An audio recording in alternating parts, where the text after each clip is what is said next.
রসুল বিনে প্রাণ বাঁচে না, একবার দেখাও না আমায়। দয়াল হাবিব বিনে জান বাঁচে না, একবার দেখাও না আমায়। ওরে মোরো বলি তোরে, দয়ার নবী কি আমার গিয়াছে তোর পরে। ওরে মোর বলি তোরে, আমার নবী কি গিয়াছে তোর পরে। মোর বলে গিয়াছে শত, মোর বহলে গিয়াছে শত, কিন্তু পায়ের রেখা কেন পড়ে না। দয়াল রসুল বিনে প্রাণ বাঁচে না, একবার দেখাও না আমায়। দয়াল হাবিব বিনে জান বাঁচে না, একবার দেখাও না আমায়। আর তবে একটি লোক ওই গাছের তলে সাজদায় পড়ে শুধু কান্না করে। রোজা হাসরের মহাবিপদে, রোজা হাসরের মহাবিপদে আমার মত কেমন হবে পার। দয়াল রসুল বিনে প্রাণ বাঁচে না, একবার দেখাও না আমায়। দয়াল হাবিব বিনে জান বাঁচে না, একবার দেখাও ও না আমায়। ওরে রাখাল বলো তো ভাই, আমার নবী গিয়াছে কোথায়। রাখাল বলে চিনি না নবী, রাখাল বলে বুঝি না নবী, তোমরা নবী কারে কও। দয়াল রসুল বিনে প্রাণ বাঁচে না, একবার দেখাও না আমায়। আল্লাহুম্মা সাল্লি আলা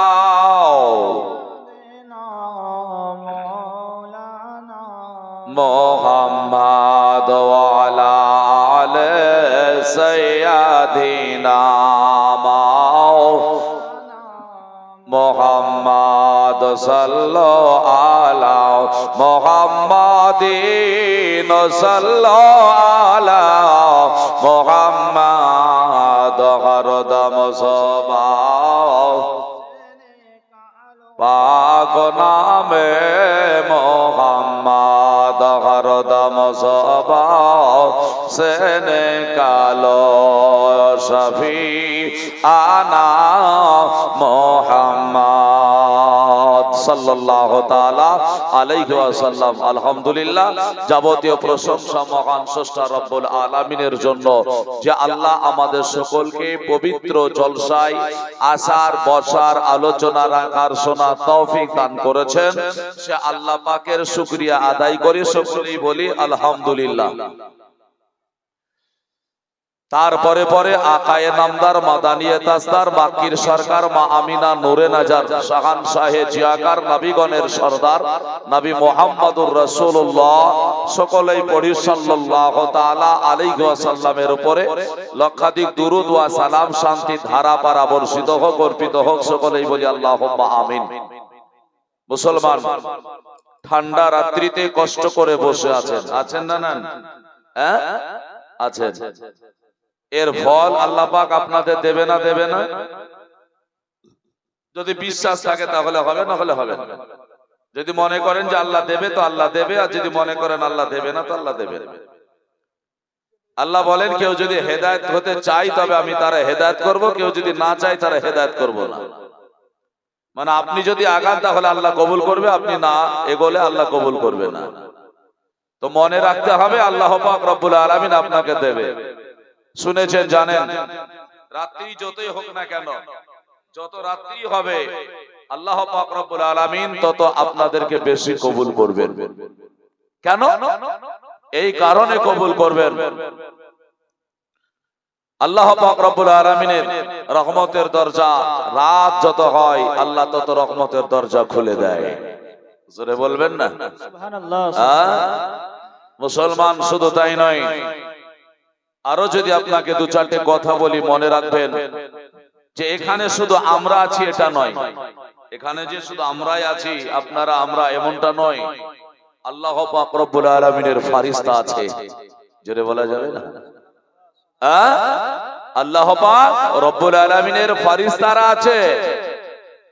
অতএব আমাদের ভয়ের কোনো কারণ নেই। অনেক সময় অনেক জায়গায় কাটিয়ে দিয়েছি, কিছুক্ষণ সময় জলসায় আজকে বিশেষ করে ইমামে হাসান ও হুসাইন রাদিয়াল্লাহু তাআলা আনহুমা দুটো আল্লাহর রাসূল নওয়াসা, তাদের জীবনী শুনবেন, শুনছেন। তো ব্রাদার, তাহলে মনে রাখতে হবে শুধু আমরাই নয়,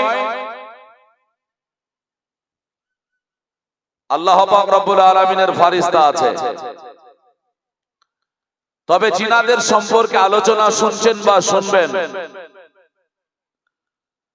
ইনাদের সম্পর্কে আমার আল্লাহ পাক রব্বুল আলামিন জানিয়েছেন, কুল লা আসআলুকুম আলাইহি আদরান ইল্লাল মুআদ্দাতা ফিল কুরবা। আল্লাহ বলেন, কুল শব্দ দিয়ে আমার নবীকে বললেন, হাবিব আপনি বলে দিন আমি যে সমস্ত কিছু আমার বান্দা বান্দীদের দিয়েছি দুনিয়ায়, তার জন্য কোনো জিনিসের দরকার নেই, তারা যেন আহলে বায়াতের জন্য কুরবান হয়ে যায়।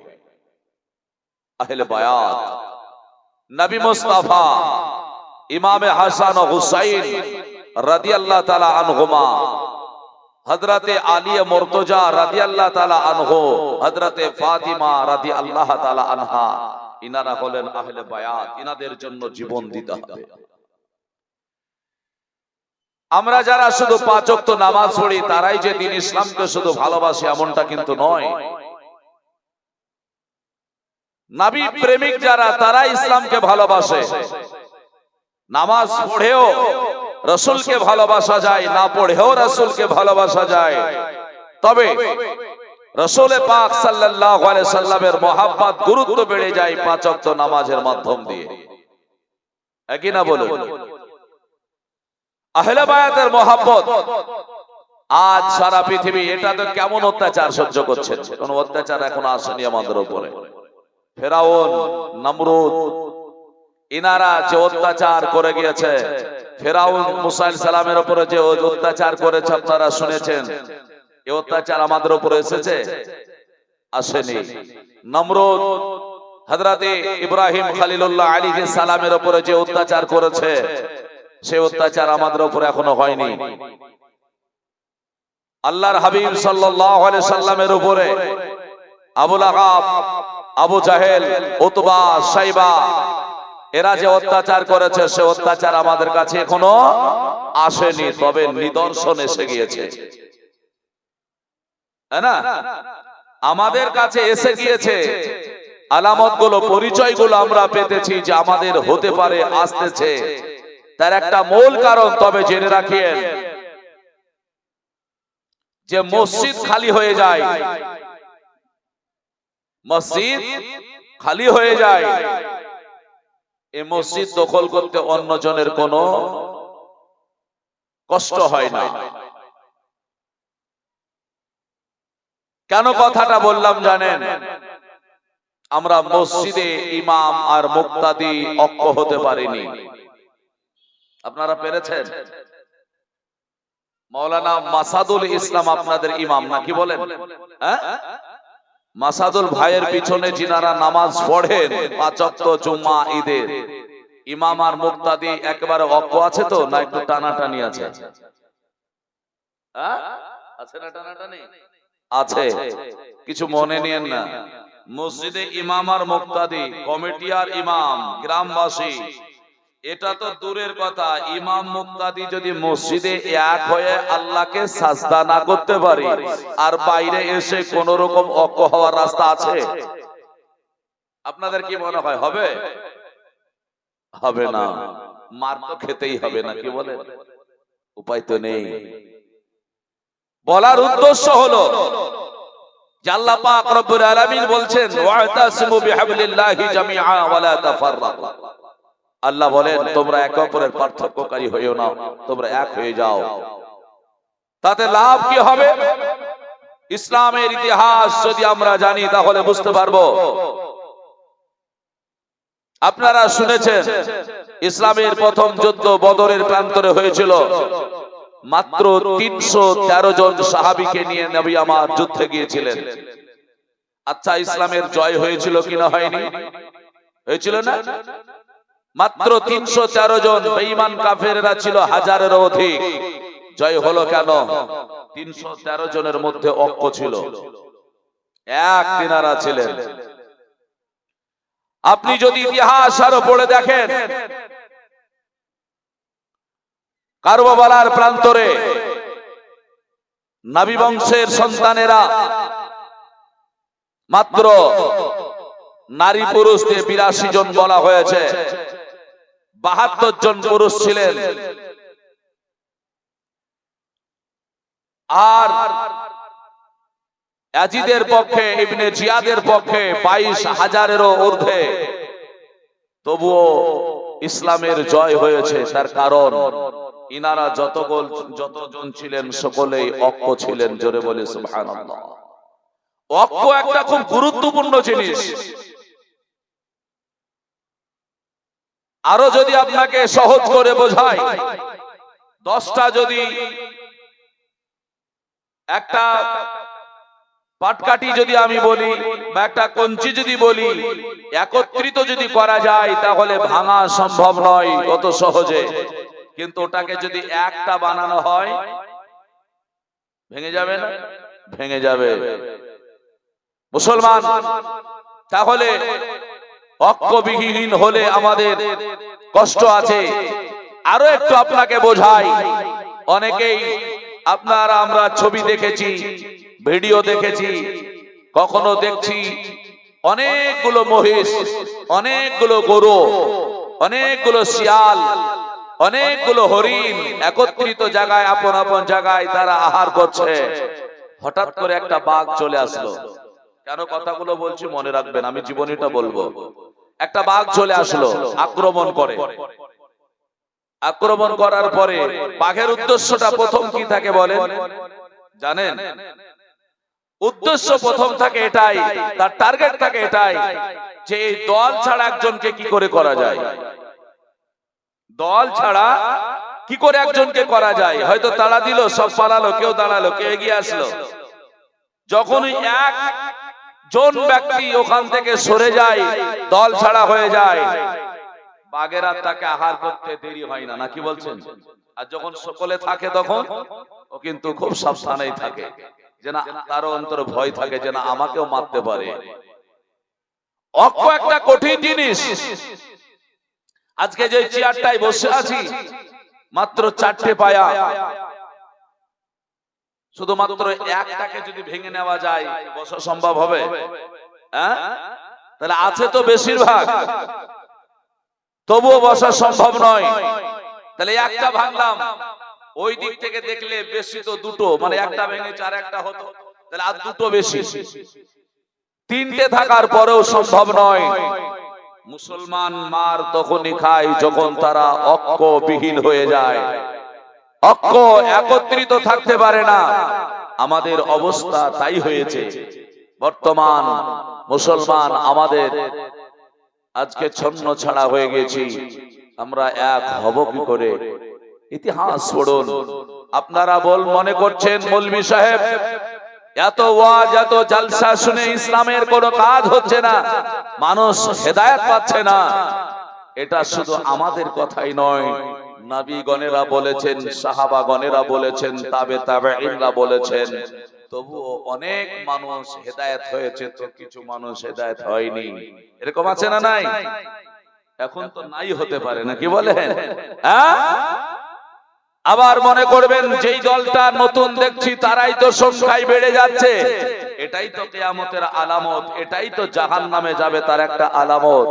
রাসূল বলেছেন ৭৩টা ফেরকা হবে, একটা জান্নাতি হবে, ৭২টাই জাহান্নামে চলে যাবে।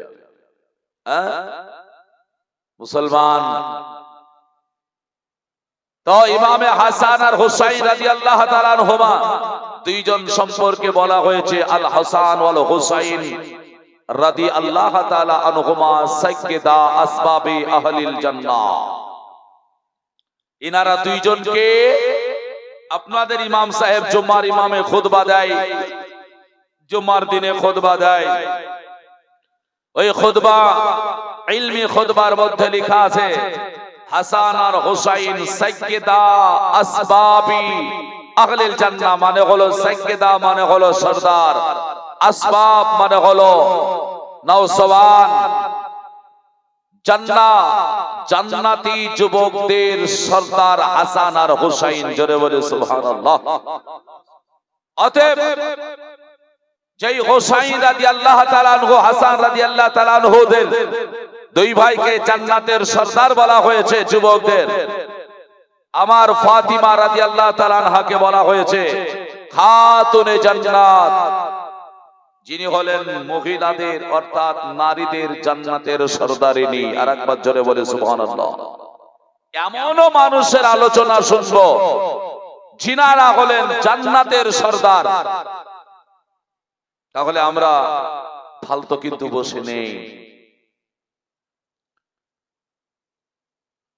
ইমাম হুসাইন রাদিয়াল্লাহু তাআলা আনহু মক্কা ছেড়ে মদিনা চলে গিয়েছিলেন, মদিনাতেই বাস করতেন, থাকতেন।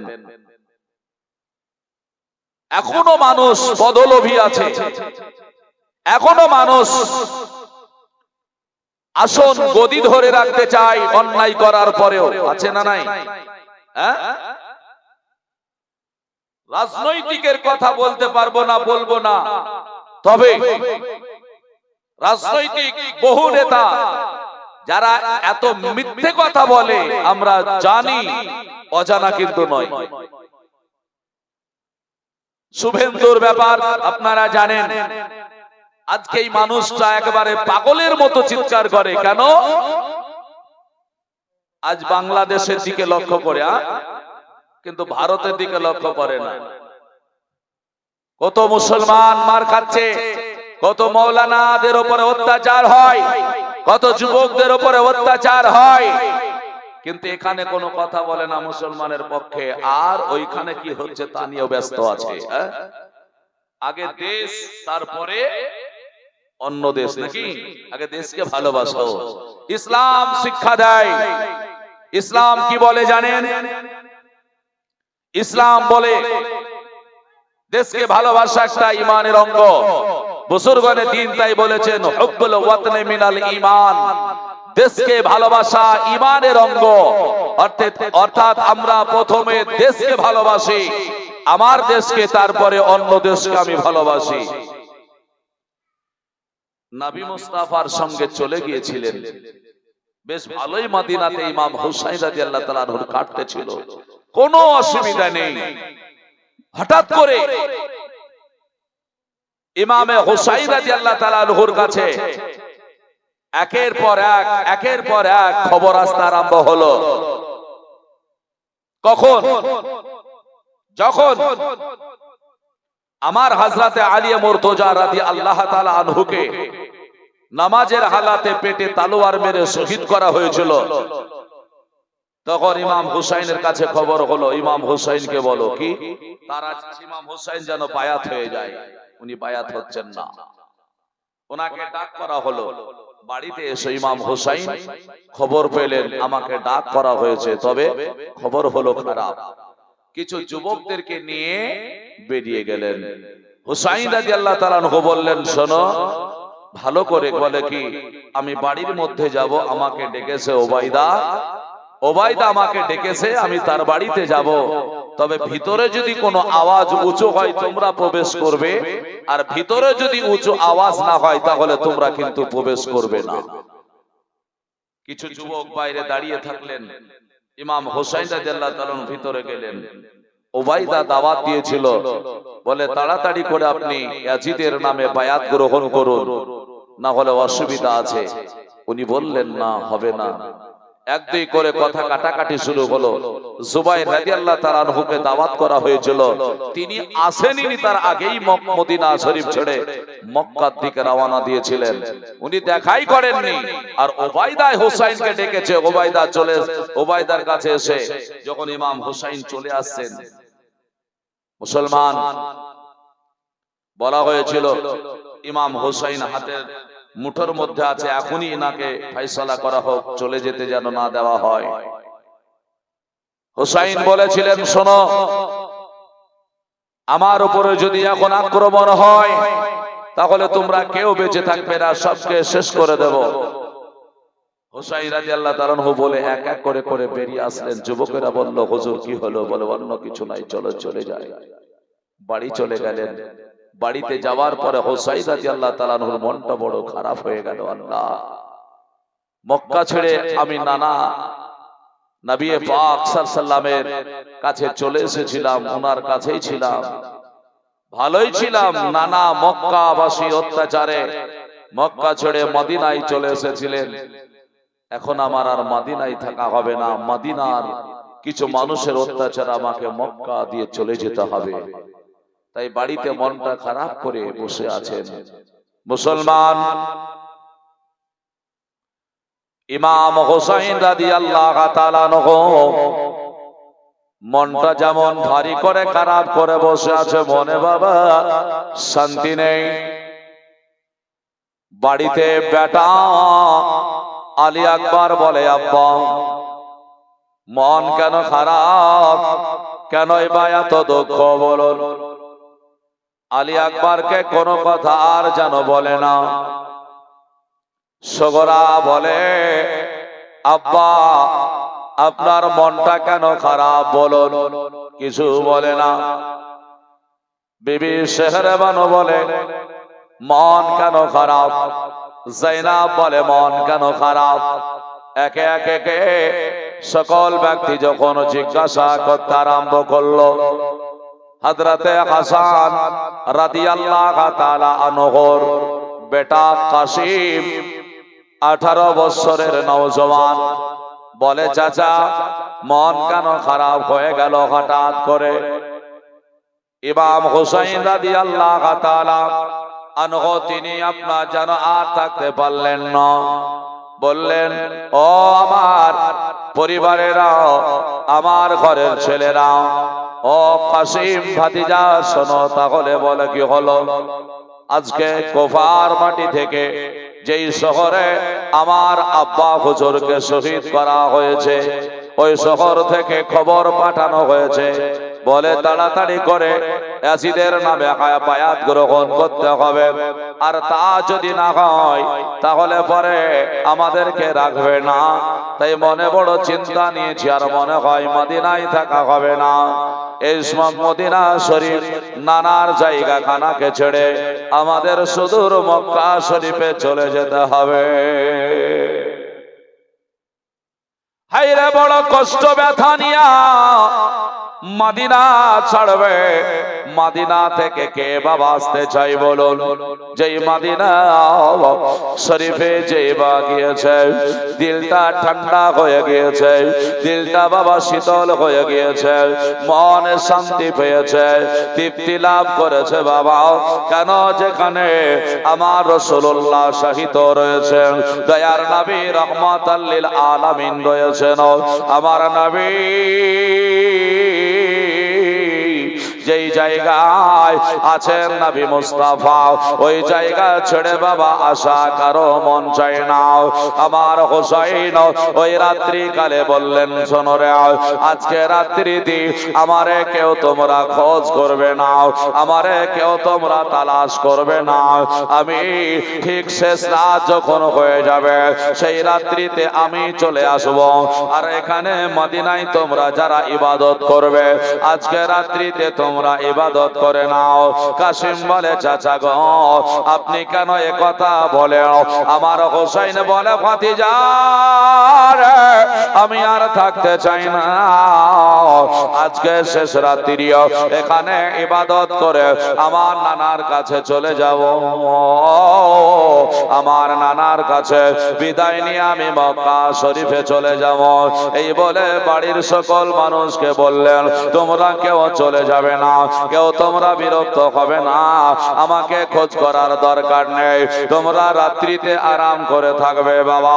তবে হোসাইন রাদিয়াল্লাহু তাআলা আনহু উনি আপনারা জানো কেন বললেন আমি রাত্রিতে যাব গো? এই রাত্রিতে সকাল হলে ফজর হলে যাব, এখন রাত্রিতে একটু নবীর দরবার যাব কেন বললেন বাবা? আপনারা রাত্রিতে বসে আছেন, রাত্রির একটা গুরুত্ব আপনাদের বোঝাইয়া দেব বলে বলে হুসাইন বলে এই রাত্রি কালে আজকে জান্নাতুল বাকিতে আমি ভ্রমণ করব। আজ রাত্রিতে ঘুম আসবে না, আজ রাত্রিতে ঘুম আমার হবে না। নবী মক্কা শরীফের কাফেরের অত্যাচারে থাকতে পারেনি, আর আজকে আমি মদিনা শরীফে থাকতে পারলাম না। এই বলে বাবা কাঁদে। আমার মামা হোসাইন আপনার যেন বিদায় নিয়ে বাড়ি থেকে চলে গেলেন।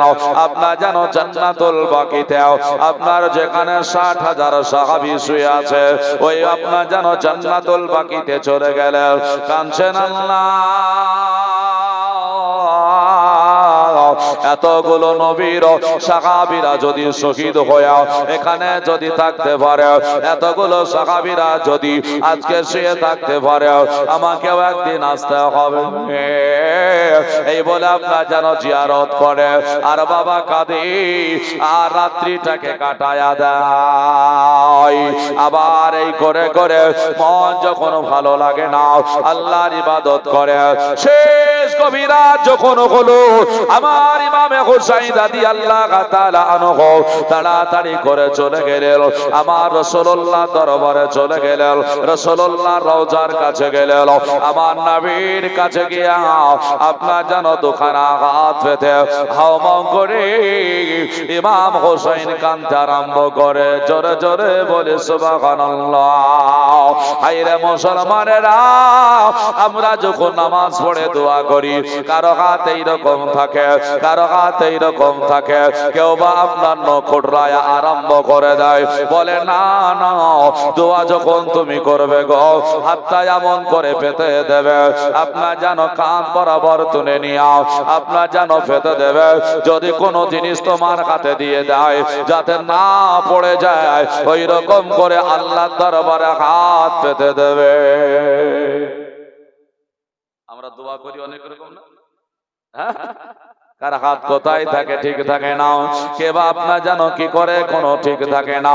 এর জন্য বলি বাবা নাও হুসাইন হাত পেতে দিয়েছে আল্লাহর কাছে, আল্লাহর কাছে কাঁদে আর আপনার যেন দোয়া সমাপ্ত হয়ে গেল আমার নবীকে বলে ইয়া রাসূলুল্লাহ ইয়া হাবিবাল্লাহ, নবী গো আপনার নামাজ আপনার নামাজ আজকে বিদায় নিতে চাও। ও গো নবী মদিনা শরীফে আমার থাকা হবে না, আমি যেন চলে যাব, বিদায় দেন। এই বলে আপনার যেন কান্না করে গভীর রাত্রিতে। কেন? আল্লাহর নবী যে বলেছে অদুবুরি সালাতিল মাকতুবা, যেমন একদিকে নবী আমার বলেছেন ফরজ নামাজের পরে যে দোয়াটা করা হয় ওই দোয়াটা আল্লাহর কাছে খুব তাড়াতাড়ি কবুল হয়ে যায়। ওই রকম ভাবে আমার নবী বললেন আসাউফুল লাইল ইলাল আখির, আল্লাহর নবী বলেন ও দুনিয়ার আল্লাহর বান্দা বান্দিরা, গভীর রাত্রি যখন হবে সেই রাত্রিতে যখন আল্লাহর কাছে দোয়া করা হয় ওই রাত্রিটার দোয়া আল্লাহ তাড়াতাড়ি কবুল করে নেয়। জোরে বলে সুবহানাল্লাহ। হুসাইন রাদিয়াল্লাহু তাআলা আনহু এই বলে বাবা কান্না করে করে ঠিক ফজরের সময় হয়ে গেল, ফজরের আজান হয়ে গেল। ইমামে হুসাইন রাদিয়াল্লাহু তাআলা আনহু সারা রাত্রি কেঁদে কেঁদে ফজরের নামাজটা বাবা আদায় করে নিয়া উনি যেন সোজা বাড়ির দিকে রওনা হয়। দয়ার নবী রাহমাতাল লিল আলামিন বলেছেন, যারা ফজরের নামাজ আদায় করে নেয় আমার আল্লাহ তার জন্য দুজন ফেরেশতা মুকাররার করে দেয়। যতক্ষণ মাগরিবের আজান না হয় ততক্ষণ পর্যন্ত তার পিছনে ফেরেশতা সিকিউরিটি গার্ড হয়ে যায়।